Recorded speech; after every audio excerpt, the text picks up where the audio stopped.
Thank you, Mr. Chairman, and thank all of our witnesses for being here. We appreciate your attendance very much.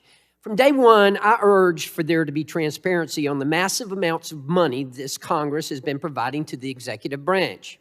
Record government spending is fueling inflation, and it is out of control. From the gas pump to the grocery store, it's making it harder for people to pay for basic expenses to get by.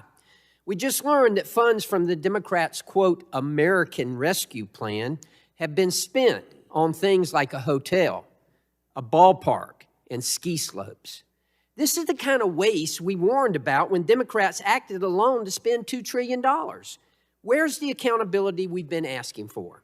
Whether it's over this $2 trillion in inflationary spending or over the Senate infrastructure law, there must be proper oversight over how we spend people's hard-earned taxpayers' dollars.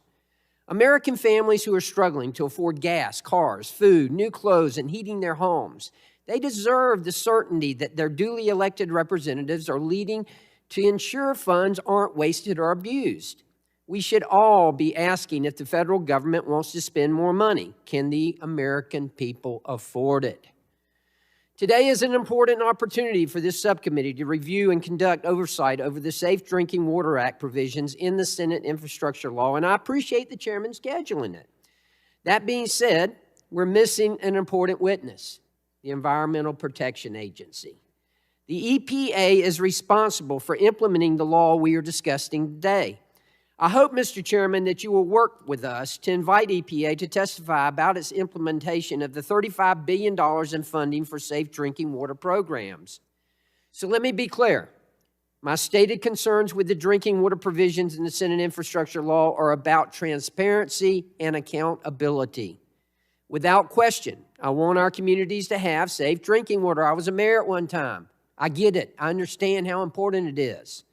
Making that water safe, though, costs money. Some communities, because it requires a monetary investment, again, I get it and I understand. I was mayor of a growing city.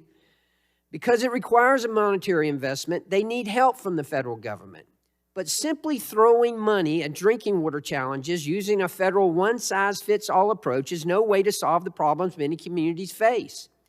My concerns start with the large amounts of spending, but also include whether EPA is using this bill as an excuse to overtake drinking water program management, spending flexibility, and utility operations. These are all areas that traditionally fall to local governments and to the states. A federal takeover would be unprecedented and troubling. My concerns with the safe drinking water provisions in the Senate infrastructure bill go further. First, what are the impacts of the law's mandates on required spending? Promoting purchasing power for communities should be our highest aim.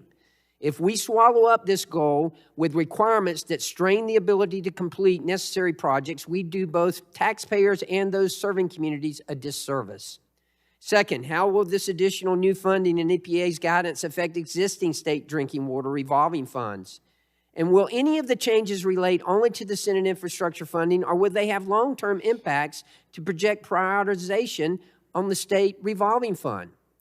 Third, will this law improve cybersecurity at drinking water plants, or does it just increase the burdens on utilities and strain their resources? Fourth, there are questions about the lead service line replacement provisions.